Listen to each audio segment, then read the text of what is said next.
রাব্বুল আলামিনের কাছে পানাহ চাওয়া, আল্লাহ রাব্বুল আলামিনের কাছে আশ্রয় চাওয়া, আল্লাহ রাব্বুল আলামিনের কাছে প্রশ্রয় চাওয়ার নাম হলো ইস্তিআযা বা তাওয়াজ্জুজ। এখানের মধ্যে তিনটা শব্দ পাওয়া যায়। এক নম্বর আউযু বিল্লাহ, দুই নম্বর মিনাশ শাইতান, তিন নম্বর আর রাজিম। এই শব্দগুলোর অর্থ কি? আমরা যারা আরবি বুঝি বা যারা বুঝি না, আমাদের অনেকে শব্দগুলো সম্পর্কে ধারণা নেই। প্রথম শব্দ যেটা, সেটা হলো আউযু বিল্লাহ। আউযু শব্দের অর্থ হলো আমি আশ্রয় চাইতেছি, বিল্লাহ আল্লাহ রাব্বুল আলামিনের কাছে। এখানে একটা শব্দ আউযু বিল্লাহ, আমরা অনেকে আইন দ্বারা উচ্চারণ করি না। যদি আপনি আইন দ্বারা উচ্চারণ করেন তখন এর অর্থ হয় আউযু, অর্থ হলো আমি আল্লাহর কাছে পানাহ চাইতেছি, আশ্রয় চাইতেছি। কিন্তু যদি আপনি আউযু বিল্লাহ না বলে যদি আউযু বিল্লাহ বলেন, হামজা দিয়া বলেন, তাহলে অর্থ কি হবে? খুব মারাত্মক ব্যাপার, কথাগুলো বুঝেন। যদি আমরা আইন দিয়ে উচ্চারণ করে তার অর্থ হয় কি? আল্লাহর কাছে পানাহ চাওয়া। আর যদি আমরা আউযু বিল্লাহ বলি, হামজা দিয়া বলি, তাহলে অর্থ হয় আমি আল্লাহর কাছে শয়তানের মঙ্গল চাইতেছি। বলো নাউযু বিল্লাহ। শয়তানের মঙ্গল, আমরা কি শয়তানের মঙ্গল চাই? তাইলে আউযু বিল্লাহ যারা পড়ি তার অর্থ কি হয়? শয়তানের কাছে মঙ্গল চাওয়া। এখন আমাদের কি মঙ্গল চাওয়ার জন্য বলা নাকি শুদ্ধ করতে হবে? শুদ্ধ করবেন ইনশাআল্লাহ, কিন্তু আপনাদেরকে তো পাওয়া যায় না শুদ্ধ করার জন্য। হুজুর এসব সব বসে থাকে, আপনারা আসেন না। আউযু বিল্লাহ যারা বলেন আলহামদুলিল্লাহ বলেন, আর যারা আউযু বিল্লাহ বলতে পারেন না, আপনাদের জন্য অনেক আফসোসের ব্যাপার যে আপনি আল্লাহর কাছে সবসময় চাইতেছেন একটা, হইতেছে আরেকটা। কারণ আপনি চাইতেছেন আল্লাহর কাছে কি? শয়তানের মঙ্গল। শয়তান মানুষের মঙ্গল করে। আল্লাহ আমাদের সবাইকে হেদায়েত দান করুক, বলেন আমিন। তাহলে প্রথম কথা হলো আউযু বিল্লাহ দিয়ে বললে আল্লাহর কাছে আশ্রয় চাওয়া হয়। আর যদি আউযু বিল্লাহ বলেন, হামজা দিয়ে বলেন, তার অর্থ হবে আল্লাহর কাছে আমি শয়তানের মঙ্গল চাই। নাউযু বিল্লাহ। দুই নম্বর মিনাশ শাইতান, কার থেকে? শয়তান থেকে। শয়তান কাকে বলা হয়? শয়তান শব্দের অর্থ হলো দূরে থাকা, দূরে রাখা, দূরে রাখা। ভালো কাজ থেকে দূরে রাখার নাম কি?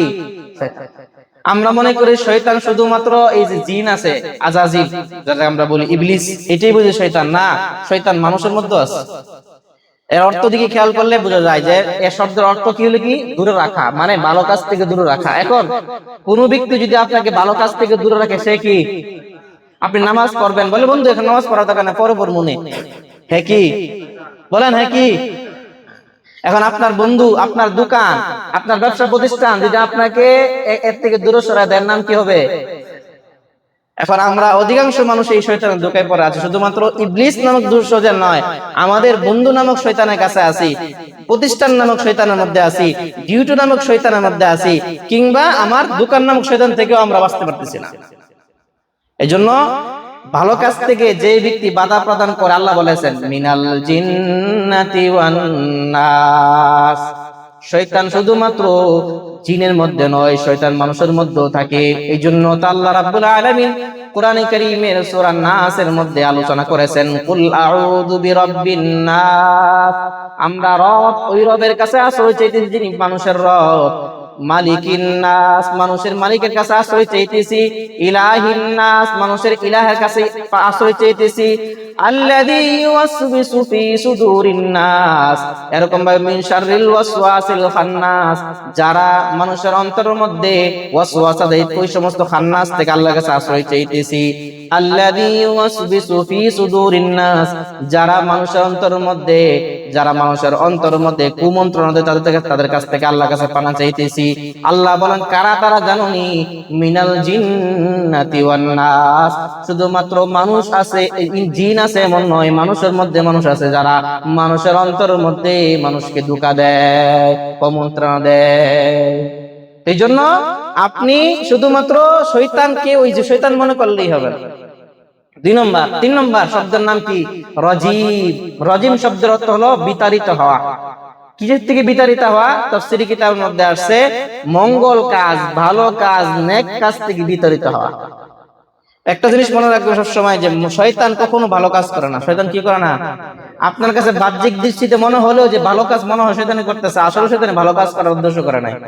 আমাদের একটা ঘটনা বলা না, আমাদের মুশতাক ফৈজি সাহেব বিভিন্ন আলোচনা করেন, এটা তাফসীরি কিতাব বিভিন্ন কিতাবের মধ্যে আছে, যে এক মুরব্বী এশার নামাজের সময়, বৃষ্টির দিন এশার নামাজের সময় মসজিদে যাইতেছে। এক যুবক আসছে, যে মুরব্বী কোথায় যাচ্ছেন? বলে মসজিদে নামাজের জন্য। আরে আপনি যাবেন যে, এখন তো রাস্তা ভালো না, আপনি যেতে পারবেন না, আপনি ঘরে নামাজ পড়েন। না, আমি মসজিদে গিয়ে নামাজ পড়বো। তো মুরব্বী কি চিন্তা করলো, কোনোভাবে বাধা দিতে পারতেছেন। এখন ছেলে বলতেছে, ঠিক আছে, আপনাকে একটা পথ বলে দেই, আপনি কষ্ট করে হেঁটে যাওয়ার দরকার না, আমার কান্দে উঠেন, এরপর আমি আপনার মসজিদে নিয়ে যাব। নিয়ে যাওয়ার পর এরপর আপনি নামাজ আদায় করেন।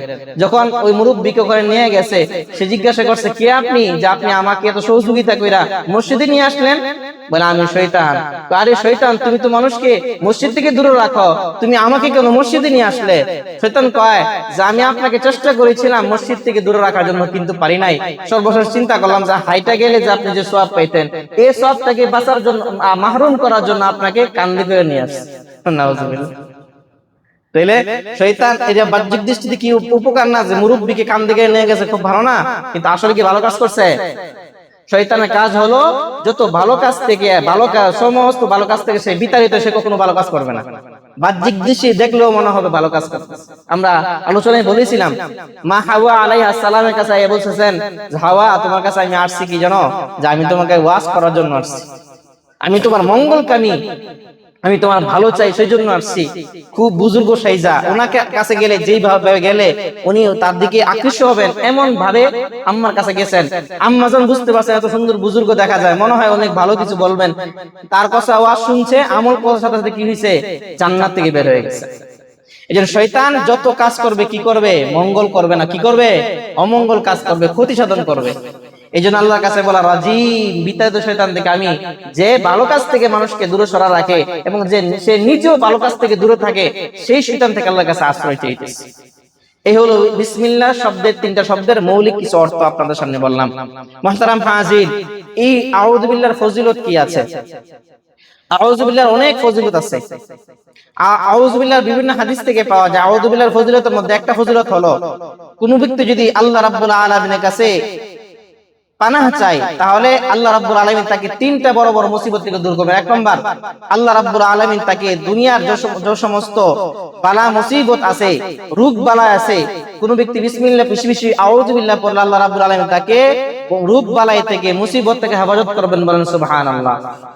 দুই নম্বর হলো, যদি কোন ব্যক্তি আল্লাহ রাব্বুল আলামিন, যে ব্যক্তি বেশি বেশি আউযু বিল্লাহ পড়বে, আল্লাহ রাব্বুল আলামিন ওই ব্যক্তিকে বিভিন্ন পেরেশানি থেকে দূরে রাখবেন, বলেন সুবহানাল্লাহ। তিন নম্বর, কোন ব্যক্তি যদি বেশি বেশি আউযু বিল্লাহ পড়ে, তাহলে তাকে আল্লাহ রাব্বুল আলামিন শয়তানের ক্ষতি এবং মানুষের ক্ষতি থেকে আল্লাহ রাব্বুল আলামিন মুক্ত রাখবেন, বলেন সুবহানাল্লাহ। মৌলিক তিনটা ফজিলত আপনার সামনে বললাম, এই উদ্দেশ্যে যে আউযু বিল্লাহ বেশি বেশি পড়বেন। দেখবেন আরবিরা অনেক সময়, অনেক আরবি আছে আউযু বিল্লাহ বেশি বেশি পড়ে, দেখছেন আপনারা যারা আরবি দেশে চলাফেরা করেন, বেশি বেশি আউযু বিল্লাহ পড়ে। কেন পড়ে? হয়তো তারা ওই ফজিলতটা জানে, এই জন্য বেশি বেশি আউযু বিল্লাহ অভ্যাস নেবেন। আরবির দিকে অনেক কিছু আমরা নেই, এগুলো নেন, দোয়াগুলো নেন। আরবিরা বেশি বেশি সালাম দেয়, বেশি বেশি কি দেয়? সালাম দেয়। আর কি, আল্লাহ সাল্লিম বিভিন্ন সময় বলে যে আল্লাহ তোমাকে রহম করুক, আল্লাহ তোমাকে শান্তি দিক, বিভিন্ন শব্দগুলো দিয়ে আপনাকে দোয়া করে। এই শব্দগুলো নেন আপনারা, দোয়া নেন এগুলো। আস্তাগফিরুল্লাহ বেশি বেশি পড়ে, আউযু বিল্লাহ বেশি বেশি পড়ে, আমরা এগুলো পড়ার চেষ্টা করা। মুহতারাম হাজির, তাহলে আমরা তিনটা ফজিলত জানলাম। এখন আমরা আসি যে এই আউযু বিল্লাহ সম্পর্কে আল্লাহ রাব্বুল আলামিন কোরআনে কারীমে এই আউযু বিল্লাহ সম্পর্কে কিছু কথা বলেছেন কিনা।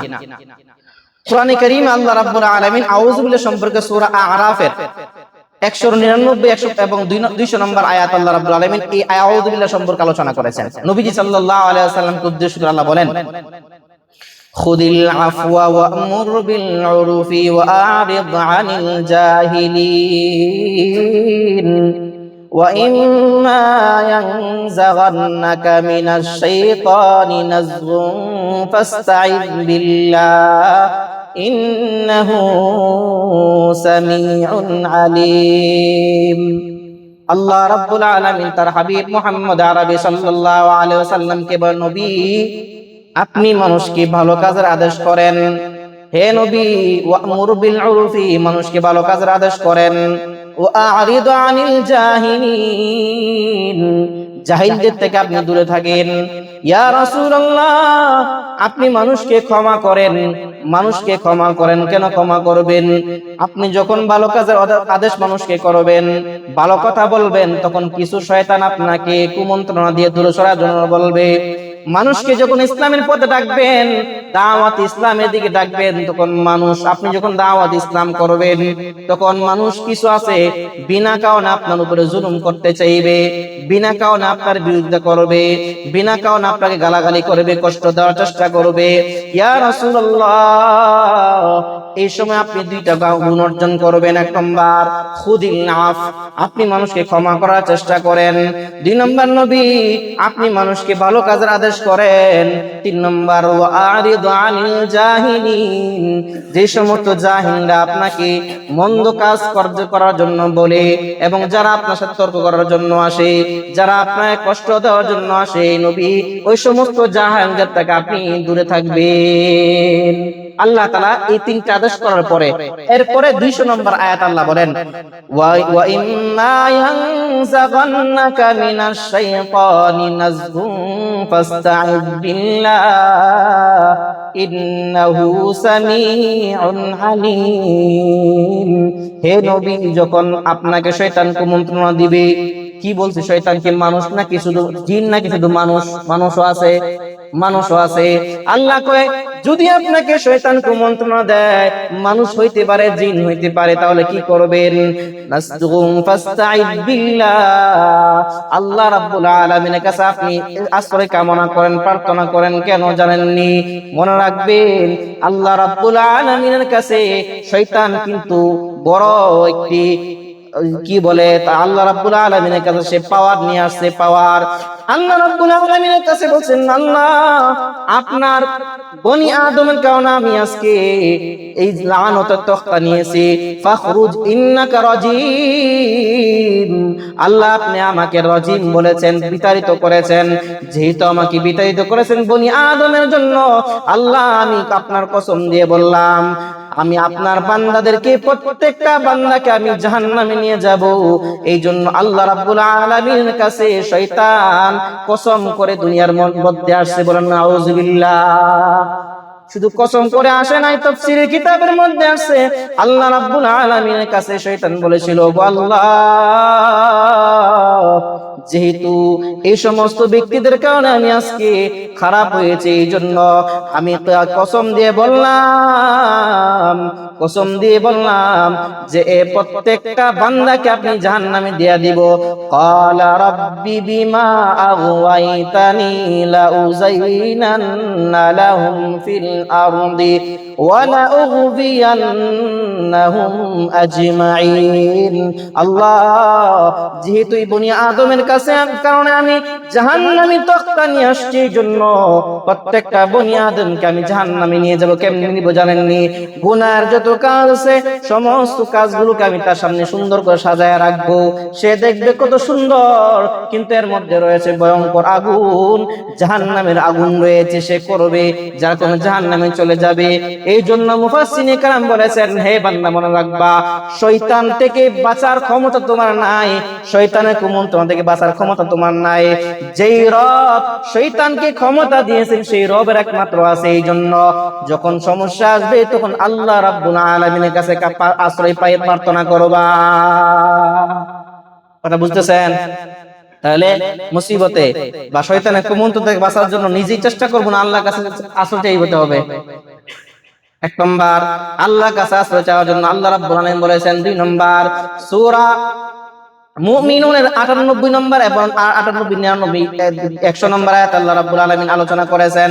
নবীজি সাল্লাল্লাহু আলাইহি ওয়াসাল্লামকে বলেন, নবী ওয়া কুর রাব্বি আউযু বিকা মিন হামাযাতিশ শায়াতিন।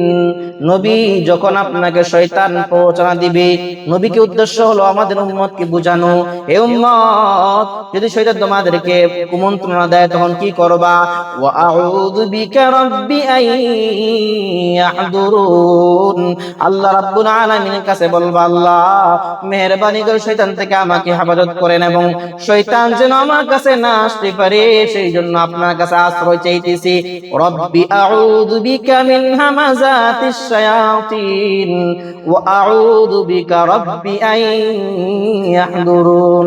আল্লাহর কাছে বলো, আল্লাহ শয়তান যেন আমাকে কুমন্ত্রণা দিতে না পারে এবং শয়তান যেন আমার কাছে আসতেও না পারে সেই জন্য আপনার কাছে আশ্রয় পাইয়া প্রার্থনা করতেছি।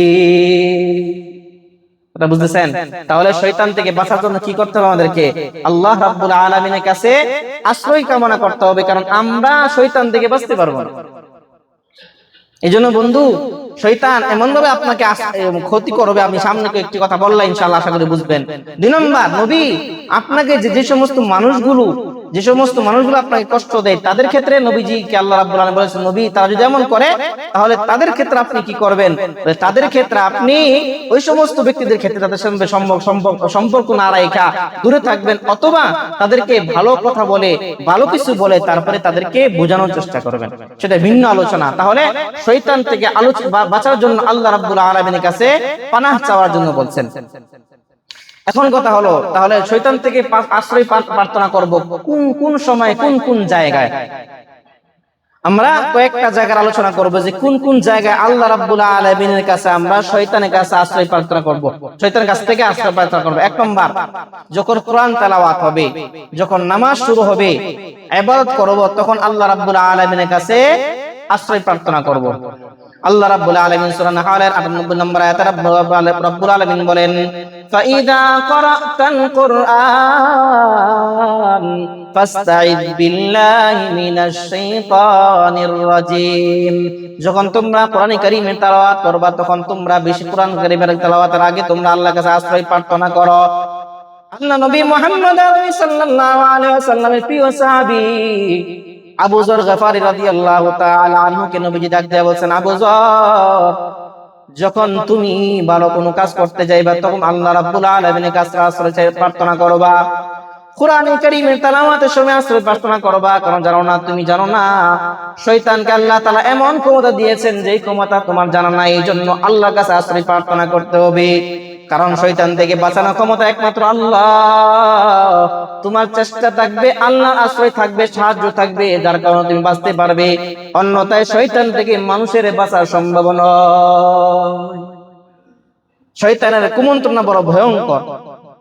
এই জন্য আল্লাহ রাসূল সাল্লাল্লাহু আলাইহি ওয়াসাল্লামের এক সাহাবী উসমান ইবনে আবুল আস রাদিয়াল্লাহু তাআলা আনহু উনি বলেন, একদিন মুসলিম শরীফের হাদিস 5550 নম্বর হাদিসে ইমাম মুসলিম রাহমাতুল্লাহ হাদিস নিয়ে আসছেন যে হযরত উসমান ইবনে আবুল আস রাদিয়াল্লাহু তাআলা আনহু একদিন নবীজির কাছে গেছেন, ইয়া রাসূলুল্লাহ আপনার কাছে একটা নালিশ নিয়ে আসছে। নালিশটা কি? ইয়া রাসূলুল্লাহ, আমি যখন নামাজে দাঁড়াই, নামাজের মধ্যে দাঁড়ায়া যায় তখন নামাজে দেখা যায় আমার কেরাত পড়তে ভুল হয়ে যায়, এলোমেলো হয়ে যায়, কোন রাকাত পড়ব কোন রাকাত পড়ব কেমনে পড়ব না সময় এলোমেলো হয়ে যায়। হুজুর মেহেরবানি করে বলবেন আমি এই কঠিন মুহূর্ত থেকে বাঁচবো কেমনে? এই প্রবাসীরা এমন সমস্যা আমাদের হয়নি? হয়, সবার অধিকাংশ মানুষেরই হয়। আল্লাহ যাদেরকে আল্লাহ তাআলা আল্লাহর ওলি বানিয়েছে তাদের হয় না, কিন্তু আমরা যারা গুনাহগার মোটামুটি সবারই হয় যে একটু দিক সেদিক হয়ে যায়। আল্লাহ রাসূল সাল্লাল্লাহু আলাইহি ওয়াসাল্লামের কাছে বলছেন, ইয়া রাসূলুল্লাহ ক্বাদ হালা বাইনি ওয়া বাইনা সালাতি ওয়া কিরাআতি। ইয়া রাসূলুল্লাহ, যখন আমি নামাজে দাঁড়ায় যাই তখন আমার শয়তান আমাকে ধোঁকা দেয়, বিভিন্ন কথা মনে করায়া দেয়, যার কারণে আমি কিরাতের কথা ভুলে যাই, কিরাত ভুলে যাই, নামাজের কত রাকাত হয়েছে ভুলে যাই। ইয়া রাসূলুল্লাহ, আমি কি করব? রাসূল বলেন, ফাকালা রাসূলুল্লাহ সাল্লাল্লাহু আলাইহি ওয়াসাল্লাম যাকা শাইতানুন ক্বালু লাহু খিনজিব। আল্লাহ রাসূল বলেন, এই উসমান শুনো, তোমার উপর যে শয়তানটা বর করে ওই সময় নামাজের মধ্যে নাম বলা হয় খিনজিব বা খানজিব। খিনজিব বলা হয় যেই শয়তানটা মানুষকে নামাজের মধ্যে দুষ্টামি করে, মানুষের নামাজকে নষ্ট করার জন্য বলে। আল্লাহ রাব্বুল আলামিন হাবিব বলেন, ফাইদা আহসাসতুহু আহসাসতাহু, যখন সে তোমার কাছে আসবে, যখন সে তোমাকে প্রতারণা করার চেষ্টা করবে, কুমন্ত্রণা দিবে, তখন ফাতাআওয়াদু বিল্লাহি মিনহু, তখন তুমি কি করলে? ফাতাআওয়াদ বিল্লাহি মিনহু, তুমি আল্লাহ রাব্বুল আলামিনের কাছে আশ্রয় প্রার্থনা করবা। কেন? বলে এই শয়তান থেকে আল্লাহ তাআলা তোমাকে বাঁচায় রাখবেন। এরপর নবীজি বলেন একটা পদ্ধতিতে করবা। সেটা কি? নবীজি বলছেন তখন কি করবা জানো? তোমরা এক কাজ করবা, তুমি বাম দিকে 3 বার হালকা থুতু দিবা। আউযু বিল্লাহি মিনাশ শাইতানির রাজিম বলে এরকম হালকা দিবা, অর্থাৎ মুখে যেন লাড়াবেন না হয়ে যায়, আবার পাশের মানুষের ক্ষতি না হয়ে যায়, এমন হালকা একটু থুতু দিবা, দিয়া আল্লাহর কাছে আশ্রয় প্রার্থনা করবা। এখন আমরা যদি করতেছিলে তো অনেক সমস্যা হয়ে যাবে। আমরা যদি এমন মনে হয় যে আমি একলা করতেছি তখন করা যাবে, কিন্তু সাথে লোক থাকলে করলে কিন্তু আগুন লেগে যাবে, ঠিক না? এটা করা যাবে না। অর্থাৎ নবীজি বলে দিয়েছেন যদি এমন কঠিন অবস্থা হয়ে যায় তাহলে তুমি এটা করবা। আর মুফাসসিররা মুহাদ্দিসরা আরেকটি কথা বলেছেন, যদি এমন হয় তাহলে তুমি নামাজ আবার, যদি বড় সমস্যা হয়ে যায় তাহলে নামাজ আবার পরিপূর্ণ শুরু করো, এবং নামাজকে এমন ভাবে মনোনিবেশ করবা যে আমি নামাজে দাঁড়িয়েছি, আমার সামনে আমার রব আছেন, আমার রব যেন আমাকে বলতেছেন আব্দুর রহমান আব্দুর রহিম নামাজ পড়ো, আমি দেখতেছি, আমি তোমার নামাজ দেখবো, আমি তোমার কিরাত শুনবো, আমি তোমার তাসবিহ শুনবো, আমি তোমার রুকুর অবস্থা দেখবো। আল্লাহ যেন তোমাকে অর্ডার করতেছেন আর অর্ডার পালন করতেছো, এই চিন্তা মাথায় নিয়ে দাঁড়াইলে কোনো বান্দা আর তার নামাজের মধ্যে ভুল হবে না। বুঝা আসছে? আল্লাহ তাআলা আমাদেরকে বোঝার তৌফিক দিক, বলেন আমিন। তাহলে আমরা নামাজের মধ্যে যদি ঝামেলা হয়, নবীজি বলছেন তোমরা এই কাজটা আমলটা করতে পারো। মুহাদ্দিসরা বলেছেন যে যদি এমন কঠিন হয়ে যায় তাহলে তোমরা নিজের মনকে দৃঢ় করার চেষ্টা করো। তাহলে 1 নম্বর কোরআনে কারীমের তেলাওয়াত নামাজের মধ্যে হইলে। 2 নম্বর যদি কোনো ব্যক্তি নামাজে ওয়াসওয়াসা আসে, ওয়াসওয়াসা থেকে বাঁচার জন্য হইলে। 3 নম্বর যদি রাগ উঠে তখন আউযু বিল্লাহ পড়া। রাসূলুল্লাহ সাল্লাল্লাহু আলাইহি ওয়াসাল্লামের একজন সাহাবী সুলাইমান ইবনে সুরাত রাদিয়াল্লাহু তাআলা আনহু থেকে তিনি বলেন, একবার রাসূলুল্লাহ সাল্লাল্লাহু আলাইহি ওয়াসাল্লামের সাথে আমরা বসা অবস্থায় আছি, ওই অবস্থায় নবীজি সাল্লাল্লাহু আলাইহি ওয়াসাল্লাম থেকে দূরে দুইটা ব্যক্তি ঝগড়া লাগছে। ঝগড়া লাগার পর দুইজন এরকম গালাগালি শুরু করে দিয়েছে, একজন আরেকজন অসভ্য ভাষা গালাগালি করতেছে। আল্লাহ রাসূল সাল্লাল্লাহু আলাইহি ওয়াসাল্লামের কান পর্যন্ত পৌঁছার পর নবীজি বলছেন, এই যে দুই ব্যক্তি গালাগালি করতেছে, ঝগড়া করতেছে, এরা যদি আমি একটা দোয়া আছে সেই দোয়াটা পড়তো তাহলে আল্লাহ রাব্বুল আলামিন তাদেরকে হেফাজত করতো। কারণ রাগ যখন মানুষ উঠে হিতাহিত জ্ঞান থাকে না, আর রাগটা উঠে শয়তানের পক্ষ থেকে। নবীজি বলেন শয়তানের পক্ষ থেকে রাগ উঠে, এইজন্য কোন ব্যক্তি যদি রাগ ওঠার পরে আউযু বিল্লাহি মিনাশ শাইতানির রাজিম পড়তে পারে, আল্লাহ রাব্বুল আলামিন কুদরতিভাবে ওই বান্দাকে এই শয়তানের কুমন্ত্রণা থেকে বাঁচায়া দিবেন, রাগটা কমায়া দিবেন। বলেন সুবহানাল্লাহ। এই আমলটা আমরা করতে পারি। 4 নম্বর একটা আমল, আজকে কয়েকটা আমলই বলবো, খুব মনার চেষ্টা করেন, যেটা আমাদের জন্য খুব গুরুত্বপূর্ণ। সেটা হলো আমরা ঘুমের সময়, ঘুম থেকে অনেক সময় ভয়ঙ্কর স্বপ্ন দেখি না ভাই?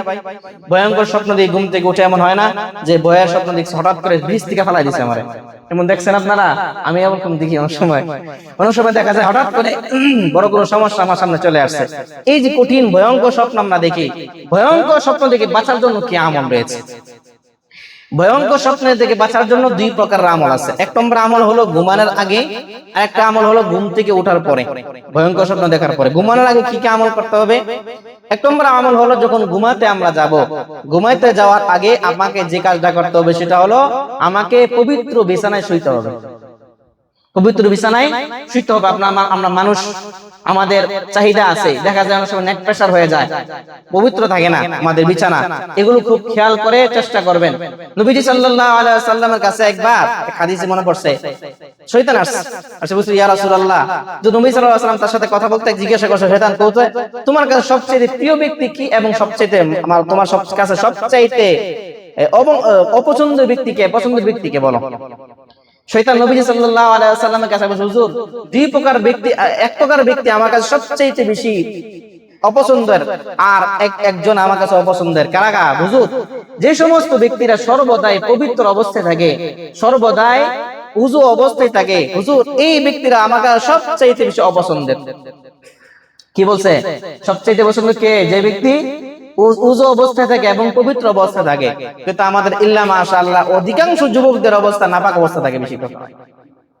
এই যে বিভিন্ন সময় টয়লেট ব্যবহার করে, কচরা পায়খানা করে, অনেক সময় ঢিলে ব্যবহার করে, আর পানি ব্যবহার করে না, দাঁড়ায় বসে করে, দেখা যায় অনেক সময় কাপড় নাপাক থাকে।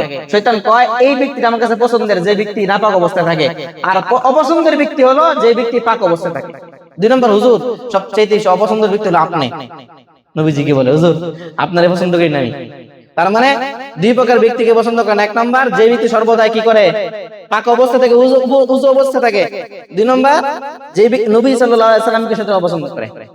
এটার অনেক ব্যাখ্যা আছে, তাফসীর ইবনে কাসির লম্বা আলোচনা আছে এই ব্যাপারে, তো অন্য সময় আলোচনা যদি সুযোগ হয় করব। তাহলে শয়তান কাকে পছন্দ করে, যে ব্যক্তি নাপাক থাকে, আর আমরা এটাই করি বেশিরভাগ, নাউযুবিল্লাহ। এই জন্য যুবক ভাইরা যারা আছেন এখানে, যুবকরাই বেশি, এবং আমরা ডিউটি কাজ করি, আমরা চেষ্টা করব এইগুলোর জন্য আমরা খেয়াল করে আমরা নাপাক না থাকি। আরেকটা কথা বলি, আমরা নাপাক থাকার ক্ষেত্রে আমাদের ঘরের মধ্যে অনেক সময় বাচ্চা কাচ্চা থাকে না, মনে রাখবেন শয়তানের জিন জাতের একটা খাবার আছে, শয়তান আল্লাহুম্মা ইন্নী আউযু বিকা মিনাল খুবুসিল খাবাইস, খবিস শয়তান একটা আছে, জিন জাতের মধ্যে খবিস আছে একটা। এই খবিসদের খাবার হলো কি জানেন, আপনার মানুষের মলমূত্র। মানুষ যখন খাবার খায়, আপনি যখন খাবার খান, তখন এই শয়তানগুলো আপনার ঘরে অবস্থান করে, দেখে কোন ধরনের খাবার খাইতেছেন। এখন যখন আপনি, হাদিসের কথা কিন্তু, এখন আপনি খাবার খাইতেছেন, সে আপনার দিকে তাকায় থাকে, আপনি পোলা খাইতেছেন, রুস্ট খাইতেছেন, ভালো ভালো মানে খাইতেছেন, সে দেখতেছে ঠিক আছে। এখন যে আপনি যখন টয়লেটে যান, ওখানে যদি সেগুলো যখন বের করে দেন, তখন সে চিন্তা করে এখন আমার খাবার সময় আছে, তখন ওখানে গিয়া সে আল্লাহ তাআলা একটা বিশেষ দোয়া দিয়েছেন, ওইটা নিয়ে সে যখন হাত দেয়, সাথে সাথে আপনি যা খাবার খেয়েছেন হুবহু সে খাবারটা খেয়ে ফেলে। সুবহানাল্লাহ। অর্থাৎ আল্লাহ তাআলা তাকে আপনার মলমূত্রকে তার খাবার বানায় দিয়েছেন। এখন এই অবস্থায় আমরা অনেক সময় কি করি, যুবকরা বা বাথরুমে প্রবেশ করার সময় আমরা সতর্ক থাকি না, বাথরুমে প্রবেশ করার সময় সতর্ক থাকি না, যার কারণে অনেক সময় হাদিসে আছে এক সাহাবীকে নবীজি বলছেন যে বাথরুমে সে মারা গেছে। বলছে কেন মারা গেছে, যে সে যখন বাথরুম প্রবেশ করছিল দোয়া করা নাই, এই কারণে সে গিয়ে যখন বসছে তখন তার বাথরুমটা একজন শয়তানের মাথায় পড়ছে, যার কারণে ওই শয়তান তাকে তীর নিক্ষেপ করে তাকে হত্যা করে ফেলেছে। হাদিসের কথা। এই জন্য বাথরুমে যাওয়ার আগে চেষ্টা করতে হবে এগুলো আমরা দোয়া কালাম পড়ার জন্য। আরেকটা কথা বলতেছিলাম সেটা হলো আমাদের মা বোনেরা, অনেকের সবার তো আলহামদুলিল্লাহ আল্লাহ তাআলা সন্তান দেন, মা বোনদের সময় একটা জিনিস খেয়াল করতে হবে, যে মা বোনেরা ছোট ছোট বাচ্চারা যা থাকে, এই বাচ্চাদের কাপড় চোপড় যেগুলো নষ্ট করে, ওই বলছিলাম যে এই খবিসের খাবার কি, মানুষের মলমূত্র। এখন সে এই মলমূত্র সবচেয়ে বেশি পছন্দ করে বাচ্চাদের মলমূত্র, বাচ্চাদের মলমূত্র এই খবিসগুলো পছন্দ করে বেশি। এই জন্য সে বাচ্চাদের মলমূত্র তালাশ করতে থাকে। তো মা বোনেরা করে কি, সে বাচ্চা যখন এইগুলো করে তখন সে এগুলো সবগুলো কাপড়টা এক জায়গায় রাখা দেয়, রাখা বাচ্চা এক পাশে আর কাপড়গুলো এক পাশে। অনেক সময় মা থাকে, অনেক সময় মা থাকে না। যখন দেখা যায় ওই মলমূত্রগুলো শয়তান খাইতে যায়, পাশে বাচ্চা দেখে, তখন বাচ্চার উপর আক্রমণ করে। এই জন্য অনেক সময় বাচ্চাদেরকে জিনে আসর করে, কারণ হলো এই নাপাক ছিল এই জন্য। 2 নম্বর, অনেক সময় এই মা এগুলোকে দ্রুত করতে নিয়ে যায় পুকুর পাড়ে একা জায়গায়, যে জায়গার মধ্যে একটু রিক্সের জায়গা, ওখানের মধ্যে শয়তান যায় খাবারের জন্য, আর সে যে এগুলো পরিষ্কার করার জন্য, তখন মার উপর আক্রমণ করে। বুঝা আসছে? এই জন্য যাদের ছোট ছোট বাচ্চা আছে, মা বোনদেরকে বলে দিবেন যে অবশ্যই যেখানে বাচ্চাটা ঘুমায়, বাচ্চা অবস্থান করে, ওই রুমে যেন এই নাপাক জিনিসগুলো না রাখে, কারণ এগুলো অন্য এক জাতির খাবার, এই খাবারগুলো খাইতে গেলে শয়তানের উপর, এই মানুষের উপর আক্রমণ করে।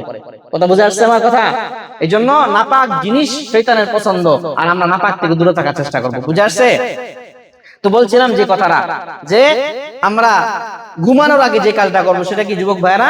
আরেকটা কথা বলি, আমরা প্রবাসী যারা, অনেকে রান্না করে খানা খান না, তো অনেকে রান্না করে খাবার খায়, সারাদিন কষ্ট করে রাত্রে এসে রান্না করে কিছু খাবার খাইয়া এবং পাতুল শেষ হয়ে যায়, খাবার শেষ হয়ে যায়, এখন করে কি সবগুলোকে এক জায়গায় জমা করে সে চলে যায়। সকালবেলা দৌড় করবে বা ডিউটির দিকে আয়সা বা দৌড় করবে, এরকম চেষ্টা করে। আমরা মনে রাখবেন হাদিসে আছে, তিরমিজির হাদিস, মুসলিম শরীফের হাদিসে আছে, যে মানুষ যখন এই জিনিসগুলো রেখে দেয়, তখন শয়তান এগুলোর মধ্যে খাবার খোঁজে। কোন ব্যক্তি যদি দরজা লাগানোর সময় বিসমিল্লাহ না বলে, তখন শয়তান ওই তার বন্ধুদের কাছে বলে, বন্ধু আজকে ঘরে থাকার জায়গা হয়ে গেছে, এই ঘরের মধ্যে আপনার ঘুমাবো। এই জন্য দরজা লাগানোর সময় কি বলবেন? বিসমিল্লাহ বলবেন। এবং 2 নম্বর, আপনি বিসমিল্লাহ বলবেন এটা নয়, আপনার যে বর্তনগুলো আছে এই বর্তনগুলোকে আপনি ধৌত করবেন, কারণ নবীজি বলছেন যে আল্লাহ তাআলা বিশেষ একটা রূপ বালাই যেগুলো আছে, এগুলো আল্লাহ তাআলা রাতে ছেড়ে দেন, এবং এগুলো সবগুলো মানুষের যে সমস্ত নাপাক জায়গা এবং মানে কি বলে খারাপ জায়গা, কাঁচরা জায়গা যেগুলোর মধ্যে অবস্থান করে, আপনার পাতিলটা যদি না কাঁচরা জায়গা থাকে, তখন ওই ভাইরাসগুলো এখানে অবস্থান করে। পরবর্তী সময় ধৌত করলে সেগুলো না গেলে দেখা যায় সেগুলো আপনাকে ভাইরাস বড় বড় রোগ হয়ে যায়। এই জন্য প্রবাসীদের অনেক রোগ হয়, ভয়ঙ্কর রোগ। এর মধ্যে এটা একটা কারণ যে রাত্রে খাবার খাইয়া প্লেট না দ্রুত করে ডেস্ক না দ্রুত করে চলে যায়। এরপরে সে কি করে, এগুলো সকালবেলা দ্রুত করে বা পরের দিন দ্রুত করে নষ্ট হয়ে যায়, ক্ষতি। 2 নম্বর, আপনি রাত্রে যদি কোনো পাতিল থাকে, খাবার থাকে, তাহলে কি করবেন? নবীজি বলছেন তোমরা এগুলো ডেকে রাখবা, বিসমিল্লাহ বলে ডাকবা, এমনি ডাকবা না, বিসমিল্লাহ বলে। নবীজি বলছেন যে কমপক্ষে যদি তোমার কাছে ডাকতে ডাকতে দেখা গেছে পাতিলে সবগুলো ডাকছো, কিন্তু একটা ডাকতে গেলে তোমার আর কাছে আর ডাকনা নাই, কি করবা জানো? ছোট্টকে কাটি আছে, নবীজি বলছেন মিসওয়াকের কথা, কাটি মিসওয়াক এমন ছোট্ট কোনো জিনিস, এটাকে তুমি বিসমিল্লাহ বলে রেখে দিবা। তাহলে এর বিনিময়ে আল্লাহ রাব্বুল আলামিন তোমার এই ঘরকে শয়তানের ভাইরাস থেকে হেফাজত করবেন, সুবহানাল্লাহ। এই জন্য প্রবাসী ভাইরা যারা আছেন, রাত্রি ঘুমান বা রাত্রে নিজেরা খাবার খান, খুব খেয়াল করবেন, এইগুলোর জন্য আমরা খুব খেয়াল করার চেষ্টা করি, বুঝে আসছে? তো মুহতারাম হাজিরিন, তো আমরা এগুলো, এই বিষয়গুলো ইনশাআল্লাহ আমল করার চেষ্টা করব।